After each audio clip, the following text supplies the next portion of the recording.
meron daw siyang kaibigan, yung lote daw nila is na-encroach ng isang neighbor na US citizen. Siya po, US citizen siya pero Filipino siya. Yung, Ayun, oo. yung dumating daw yung neighbor nila, tinanong daw siya kung meron daw bang dokumento yung lote ng kaibigan niya. Nung ipakita daw yung order of award, nagulat daw sila. Then, ang ginawa naman daw nung kapitbahay, binilisan daw yung mga dokumento ng lote, tapos lumabas na lang daw yung certificate of title ng kaniyang kapitbahay na wala naman daw nag-inspect o nag-measure ng lote nila. Na lumalabas na lamang na na-encroach na yung lote daw nila ng almost 5 meters. Ano daw ang pwedeng maging remedy nito, attorney? Well, una kasi sa lahat, sa totoo lang, may presumption of regularity ang issuance ng isang titulo. Kapag ka na-issue ang titulo, ibig sabihin yung mga nakalagay dyan ay tama.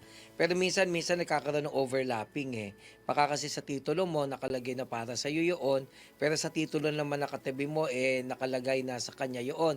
So, nagkaroon ng encroachment. So, kung nagkakaroon ng encroachment, if it's done in good faith, ang ginagawa na lang dyan, maaring ika nga ay binebenta na lamang yung na-encroach na lupa at bibili na lamang, hindi ba? At sa Pwede value, naman of course, pala na reasonable, kung hindi sila magkasundo, korte ang magre-resolba noon.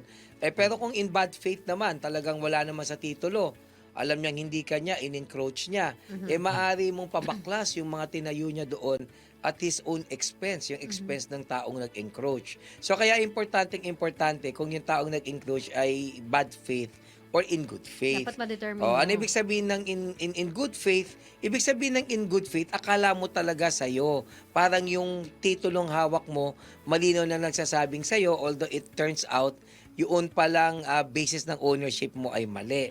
Pag in bad faith talaga, talagang ibig sabihin, obviously, alam Alam mo mong naman mali. Hindi naman talaga para sa'yo yan. Correct. And if you are in bad faith, pwedeng patanggal yan.